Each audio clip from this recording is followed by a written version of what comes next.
I stood at the gates of my grandfather's ranch, the place where I'd spent every summer since I was old enough to walk. The wind swept across the fields, rustling the tall grass like it had done for decades. I could feel the weight of it, this land that had been passed down from generation to generation. It wasn't just dirt and grass, it was memories, family stories, a legacy. My grandfather had built this ranch from nothing, and I was going to carry it forward. That's what I thought when I inherited it from him after his passing. But when I pulled up that morning, my stomach dropped. There were bulldozers lined up at the far side of the property, their engines rumbling. I could see orange cones and heavy machinery scattered across what was supposed to be my land. And then, the worst part, for sale, signs, like they were selling something that wasn't even theirs to sell. I gripped the steering wheel, confusion swirling in my chest. This wasn't happening. It couldn't be. I slammed the truck into park, throwing the door open and marching toward the nearest bulldozer.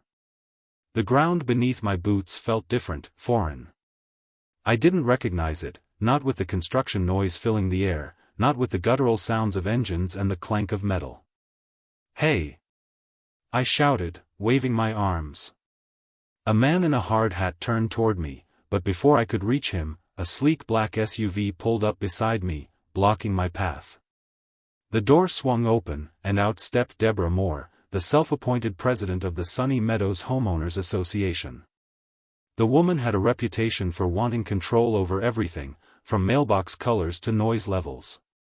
"What do you think you're doing?" I demanded, stepping closer. "This is my land." She didn't even flinch. In fact, she barely acknowledged my anger. Her eyes flicked over me like I was nothing more than a bothersome fly. "Well, technically, this land has been marked for development," she said, her voice as cool and detached as a lawyer. "We've been working with the developers for some time. It's in the process." I could barely keep my jaw from dropping. "In the process? What do you mean, in the process? This is my land." She straightened her shoulders and tilted her chin up. "The HOA has legal claims on the surrounding areas. Your grandfather's land was a part of a much larger plan. It's simply being repurposed now." I felt my blood boil as the reality sank in. This wasn't a misunderstanding. This was a coordinated effort to take what was rightfully mine. That's not how it works. I've got the deeds, I've got the permits. This property is mine. Your plan is illegal. Deborah didn't blink. "You should have looked into it sooner. We've got all the proper documents in place. It's all legal." I clenched my fists.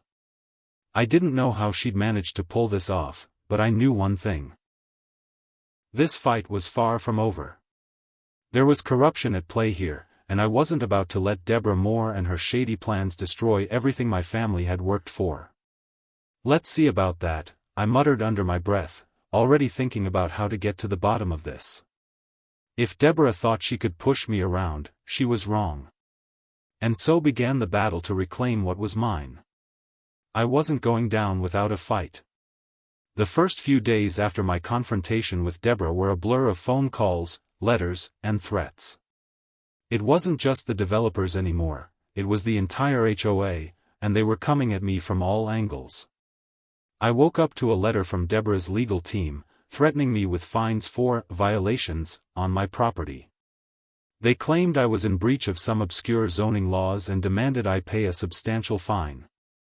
They even had the audacity to include a date of violation, which, as far as I knew, had never happened. I sat at the kitchen table, staring at the letter, feeling my blood pressure spike. This was pure intimidation. I knew I had all the necessary permits, all the legal documents proving I owned the land. But the more I read, the more it felt like the walls were closing in. Deborah wasn't going to back down. I had to take action. The next day, I grabbed the old deed to the land that my grandfather had left me. I'd never really paid much attention to it before, figured everything was in order. But something was nagging at me. Maybe it was my gut telling me that this wasn't just about a piece of land, it was about something bigger. And if Deborah was willing to pull these kinds of tricks, maybe there was something I missed. The deed looked perfectly fine at first glance, but the more I examined it, the more I saw what Deborah was probably banking on: strange clauses, old signatures, and some dates that didn't add up. I could feel my frustration building. What had my grandfather gotten mixed up in all those years ago? And why didn't anyone ever mention these discrepancies? I needed help. I called Frank, a local lawyer who'd helped a few neighbors with property disputes. He knew the land around here better than anyone. When I laid out everything I'd found, his response was immediate. "Kid, I'm gonna be blunt with you. This doesn't look right. Not at all. You're dealing with more than just a legal issue here. I think you're looking at fraud." "Fraud?" I echoed, my voice a mix of disbelief and anger. "Yeah. The signatures, the clauses, this whole deed has been tampered with. You're not just fighting developers, you're fighting a well-orchestrated scheme. This land's been targeted for years. And Deborah Moore's hands are all over it." I felt a chill run down my spine. The more Frank dug into the history of the property, the clearer it became. My grandfather had been tricked, and somehow, the deed had been altered to allow for this massive land grab. It wasn't just a mistake, it was part of a plan to push me out. Frank and I started piecing together what had happened. It turned out that Deborah's connections to the developers ran deeper than I thought. Her family had been involved in the planning of this development long before I inherited the land.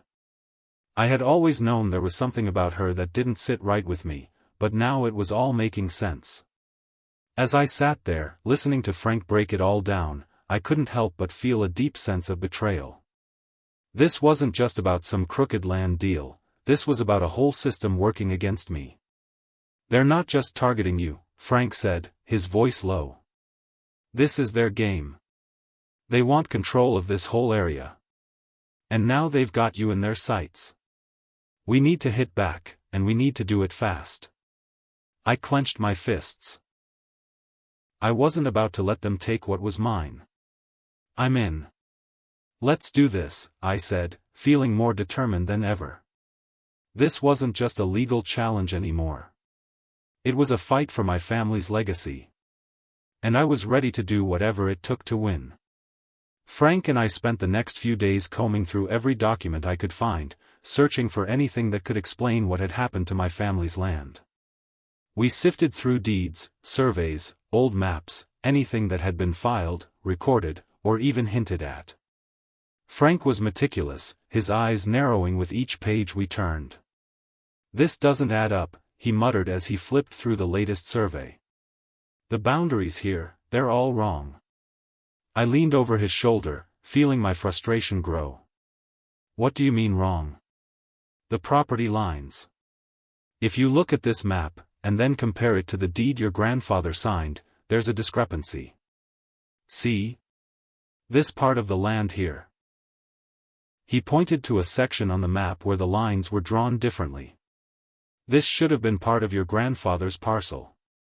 But the survey they used shows it as belonging to someone else." I felt a chill run down my spine. My family's land, the land I thought was safely protected, was being chopped up by whoever had been involved in this mess. "So, they just changed the boundaries?" "Not just changed them," Frank replied, "they forged them. These surveys were doctored, altered to make it look like the developers owned parts of the land. They didn't just take a little, this is a significant portion of your property." My stomach turned. So, it wasn't an oversight. It was all part of the plan. Frank nodded grimly. "Exactly. They've been working this scam for years, laying the groundwork. And now it's come to a head. The developers, Deborah, they've been using falsified ownership records to slowly take control of land that isn't theirs." I felt sick. I knew it was bad, but I never expected it to be this extensive. This was no simple dispute over a few acres. This was a full-on land grab, a calculated effort to erase my family's legacy and replace it with concrete and profit.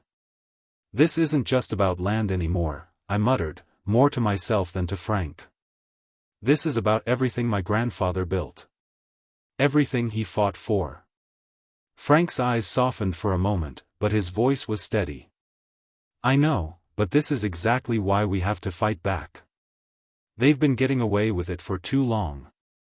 We're not going to let them do this to you. The weight of what Frank said settled heavily on my shoulders. I wasn't just defending a piece of land anymore, I was fighting for my family's history. Every tree, every building, every inch of the ranch had a memory attached to it. To think that all of it could be stolen out from under me, that betrayal hit harder than I expected. I grabbed a few more documents and stared at them, my eyes burning with frustration. The more I uncovered, the angrier I became. Deborah had been pulling strings, manipulating the system, and I hadn't even realized it. My grandfather trusted people, believed in fairness. And here I was, cleaning up a mess that wasn't even mine to begin with. How do we stop them, Frank? I asked, my voice thick with determination. We get the truth out, he said, his tone unwavering. We expose the fraud. We show the world what they've been doing, and we make sure they pay for it. You're not in this alone. I nodded, feeling that old fire start to spark within me again. This was no longer just about protecting land. It was about justice. And I wasn't going to let Deborah or anyone else steal my family's legacy. Not without a fight. I couldn't take it anymore. The threats, the letters, the sneaky moves Deborah had been making behind my back, it was all too much. Frank had been helping me piece everything together, and I knew we were close, but I needed something more. Something undeniable. That's when I found it. While I was digging through more old documents, a letter fell out from between the pages of an outdated property survey. At first, I thought it was just junk, but when I unfolded it, I could barely believe my eyes. It was a letter from the developers to the HOA, dated 2 years ago, outlining their plans to seize my land for development. The letter had been conveniently misplaced by the HOA, but here it was, black and white, confirming everything I had suspected. They had planned this from the start, and I hadn't even known about it. I stared at the letter for a long moment, letting the words sink in. They had orchestrated the entire thing. They'd been working behind the scenes to quietly take my land without me noticing, and now they were almost done. I could feel my blood start to boil, the injustice of it all nearly suffocating me. With the letter in hand, I knew it was time to go on the offensive. I had to confront them, lay it all out in front of the HOA and the whole damn town if I had to. Deborah and her cronies couldn't keep getting away with this. The HOA meeting was scheduled for that evening. I walked in, heart pounding, the letter clutched tightly in my hand. The room was packed with neighbors, all murmuring quietly to each other. Deborah sat at the front with her usual smug expression, the other board members flanking her like her personal soldiers. I approached the podium, feeling every eye in the room turn toward me. The room fell silent. My palms were sweaty, but I didn't let it show. This wasn't just about my land anymore, it was about making sure Deborah didn't walk away with this. Good evening, everyone, I said, my voice shaking only slightly. I have something I need to share. Deborah's eyes narrowed, but I pushed forward, slamming the letter down on the table for everyone to see. This is a letter from the developers to the HOA. They've been planning to take my land without my knowledge. And Deborah, I looked directly at her, you've been part of this from the very beginning. The tension in the room was thick enough to cut with a knife. Some people shifted uncomfortably in their seats, others crossed their arms, unsure of what to think. But Deborah's face, her perfect, controlled mask, began to crack. She shifted in her chair, her eyes darting from the letter to the room, her usual confident demeanor slipping. That's a lie, she snapped, her voice sharp. That letter means nothing. I leaned forward, watching her closely. does it not? This letter shows your exact plans to take my land and use it for profit. You've been hiding behind this HOA, using your position to line your pockets while running this community into the ground. The room murmured again, some gasping, others shaking their heads in disbelief. Deborah stood, her chair scraping loudly against the floor. This is absurd. You have no evidence. None of this is true. But I saw it, the panic in her eyes, the way she couldn't hold my gaze. Her whole act was falling apart, and I wasn't going to let her get away with it. You know it's true, I said quietly. And I'm not going to let you keep lying to everyone. You've been scheming for years, and it ends tonight. I stood there, letting the room absorb the truth of it. Deborah was flustered, her usual icy composure completely gone. For the first time, I saw her crack. And I knew then that I had her. Her carefully constructed lies were finally being exposed for everyone to see. Don't try to lie your way out of this, Deborah. The truth is out. You're finished. The night of the town hall felt like the most important moment of my life. I'd arranged everything with Frank, my lawyer, and had even gotten the local news outlets involved. The room was packed, more than I'd ever seen at an HOA meeting. A mix of residents, media, and local officials had gathered, no doubt curious about what was going to unfold. But I knew it wasn't just curiosity. This was the moment I was going to make sure Deborah couldn't keep her lies hidden anymore. I stood in front of the microphone, my palms slick with sweat, but my resolve was ironclad. I could feel Deborah's eyes on me from across the room. She was sitting up straight, her usual smug expression on her face, but I could see the edge of panic beginning to show. Good evening, everyone, I began, my voice steady, despite the nerves gnawing at my insides. I'm here tonight to expose a fraud. A fraud that's been orchestrated by people who should be looking out for this community, not stealing from it. I looked around the room, the murmurs dying down as I spoke. The faces in the crowd were a mix of disbelief, confusion, and interest. Deborah's face had gone pale, but she didn't move.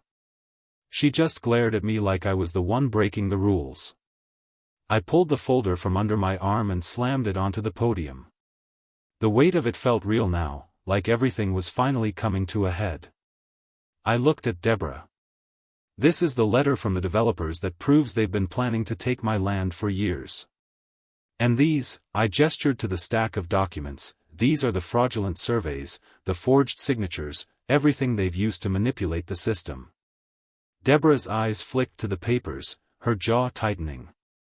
This is nonsense, she said, standing abruptly. These documents are nothing. Lies. I took a deep breath and opened the folder. You think this is nothing? Look at these signatures, Deborah. You can see the differences between the original deed and the one you've been using to manipulate the property lines. You think I wouldn't notice? The room was silent now, everyone leaning forward to hear. Deborah's shoulders stiffened. She tried to speak again, but I was done letting her run the show. You've been lying, Deborah. You've been using your position to make sure no one would ever find out about the land grab, about the corruption behind this so-called development. A couple of residents in the crowd muttered under their breath. Deborah's lips pressed into a tight line, and for a second, I thought she might try to talk over me. But I was ready. I've contacted the media. This story's already getting attention. The people in this town deserve to know the truth. They deserve to know what you've been doing. Deborah's face flushed with fury. She tried to laugh it off, but it sounded forced, desperate. You're just trying to make this about you, to stir up drama. But I wasn't backing down. I turned toward the crowd, letting my voice carry. This isn't about me. This is about a family legacy. This is about the years my grandfather worked to build this ranch, to build something that would last. And you've been trying to take it from me, Deborah. From all of us. At this, the crowd murmured, and I could see the shift. There was no turning back for her now. Deborah's associates looked uncomfortable, exchanging glances as the pressure built. She could feel it too, her carefully constructed lies were unraveling right in front of her. I looked back at her. You can keep trying to deny it, but the truth is out now. Your empire is crumbling. And there's nothing you can do to stop it. Deborah's face twisted in frustration, but I saw something else, too, fear. She was trying to salvage her reputation, but it was already too late. The legal battle had shifted.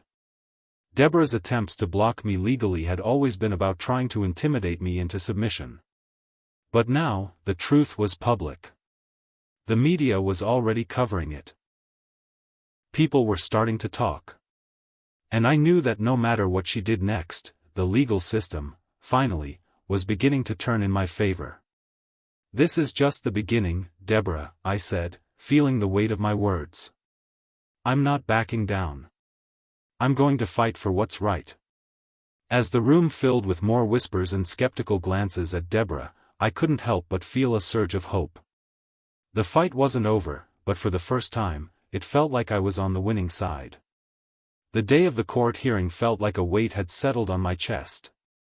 I had spent weeks, no, months, fighting for my grandfather's land. It had been exhausting, overwhelming at times, but here I was. I sat in the courtroom, my hands clenched, the evidence stacked in front of me. Deborah's smug smile was long gone, replaced by a look of frustration and uncertainty. She sat there, silent, her lawyers beside her, trying to maintain the illusion of control. The judge called the court to order, and everything went quiet. We're here today to resolve the dispute over the Ferguson ranch, the judge began, glancing between the papers in front of him and Deborah's team. The evidence presented clearly supports Mr. Ferguson's claims. The forged documents, the altered surveys, the fraudulent actions of the developers, everything points to a deliberate attempt to steal property. I held my breath as he turned to me. Mr. Ferguson, do you have anything further to add? I stood, feeling the weight of everyone's gaze on me. I wasn't nervous anymore. This was the moment. The fight had been long, but it had brought me here. I just want to say that this land isn't just a piece of property to me, I said, my voice steady, though I could feel my heart racing. It's my family's legacy. It's everything my grandfather worked for. And I'm not going to let anyone take it from me. Not without a fight. The judge nodded slowly, then turned to Deborah's team. The court finds in favor of Mr. Ferguson. The land is rightfully his, and the developers are hereby ordered to halt all construction immediately. I couldn't believe it. The words I had been waiting to hear for so long. Victory. It was mine. Deborah's face paled. She stood abruptly, her fists clenched, but she said nothing. The moment felt surreal, like the world had finally tilted in my favor. The judge continued, laying out the consequences for the fraudulent actions that had been uncovered. The HOA's role in this deception will be thoroughly reviewed. The evidence presented shows that the association was complicit in these illegal actions, and they will be held accountable for their involvement. I couldn't help but let out a quiet breath of relief. I'd done it. I'd exposed the corruption, and now it was crumbling, piece by piece. As the judge wrapped up, I turned toward Deborah. For the first time, she didn't meet my gaze. She looked away, her shoulders slumped. I couldn't help the small, victorious smirk that tugged at my lips. After the hearing, I left the courthouse feeling like I was walking on air. The weight I had carried for so long, the uncertainty, the constant stress, it was all gone. But as I walked outside, I realized it wasn't just the land I had reclaimed. I had reclaimed something much more valuable, my sense of justice. This fight wasn't just about property, it was about standing up for what was right, no matter the cost. I had faced down the worst kind of corruption, and I hadn't backed down. That's what this victory really meant to me. I thought about my grandfather, about how proud he would have been to see this day. I wasn't just protecting land, I was honoring a legacy. And I had learned something powerful in the process, that fighting for what's right doesn't just protect the past, it shapes the future. The battle was over, but the lessons it had taught me would stay with me forever. The ranch felt different now. I stood in the middle of the land my grandfather had worked so hard to preserve, the land I had fought for, and for a moment, it felt like I could finally breathe. The developers were gone, the court had ruled in my favor, and the legacy of my family was intact. But there was a weight to all of it. A heaviness in the air that I couldn't shake. I looked around, the familiar landscape stretching before me, but it didn't feel quite the same. Maybe it was the knowledge of everything that had happened here, of the lies, the manipulation, the people who had tried to take what wasn't theirs. I had won, but it had cost me more than I had ever imagined. Leia came up beside me, her hand on my shoulder. "You did it," she said quietly, her voice softer than usual. "You saved it." I nodded, but I didn't feel the triumph I thought I would. I didn't just save it. I had to fight for it. And I've changed because of it. She didn't respond right away. We both stood there in silence for a while, taking it all in. The sun was starting to set, casting a golden light across the fields. It should have felt peaceful, but all I could think about was the battle I'd gone through to get here. "I'm not the same person I was when I first inherited this place," I finally said, my voice thick with emotion. "When I first walked through those gates, I thought it would just be a piece of land. But it was so much more than that. It was my family's history. My grandfather's legacy. I didn't realize how much of myself I would have to put into this fight." Leia gave a small smile, but I could see the understanding in her eyes. She knew how hard it had been. She had been there with me through it all, through the sleepless nights, the constant fear, the frustration. "It wasn't just about the land, was it?" she asked, her voice gentle. I shook my head. "No. It was about standing up for what's right. About doing what my grandfather would have done. And about learning what it really means to fight for something you believe in." I turned and looked out at the land again, feeling the weight of it settle on me. I had fought for my family, for the ranch, for everything that came with it. But I had also fought for myself. I'd learned a lot in the process, about strength, about resilience, about the kind of person I wanted to be. "It's over now," Leia said, her voice breaking the silence. "The hard part is behind you." I nodded, but deep down, I knew that this journey wasn't just about winning the legal battle. It was about finding the strength to stand up for what was right, even when the odds were stacked against me. And I had done that. I had learned to trust myself, to trust my instincts, and to never back down from a fight. Standing here now, in the place my family had fought to protect, I realized something important. The fight for justice wasn't just about reclaiming what was mine. It was about reclaiming a piece of myself that I had almost lost. And I knew, as I stood there on the land that had been my family's for generations, that I was stronger for it. That strength would stay with me for the rest of my life. As I walked across the land, my boots crunching softly against the dry earth, I couldn't help but reflect on everything that had led me here. The victory in the courtroom, the struggle against Deborah and the developers, it all felt like a distant memory now, yet the weight of it still lingered in my chest. I had come to this ranch hoping to simply care for what was left of my family's legacy, to preserve the memories my grandfather had built. But I never imagined it would become a battle. When I first inherited this place, I was naive, full of hope and determination. But that person, so eager to move forward without understanding what I was walking into, wasn't who I was anymore. I wasn't just the grandson of a rancher. I was someone who had fought for what was mine, for my family, and for what was right. I'd stood up to corruption, to powerful people who thought they could trample over me, and I hadn't backed down. The journey had changed me, in ways I hadn't expected. The fear, the doubt, the endless nights questioning if I was strong enough, it had all led to this moment. I had learned the true power of persistence. I had learned that standing up for justice didn't just mean filing the right papers or winning in court.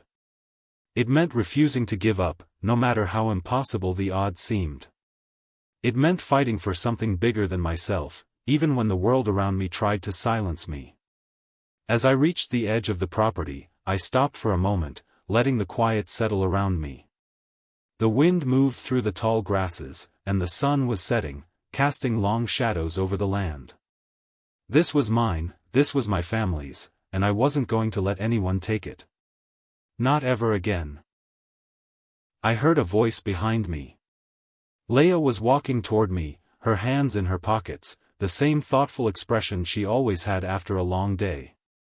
"You're quiet," she said, coming up beside me. "Thinking about everything?" I nodded, turning to face her. "Yeah. It's been a wild ride."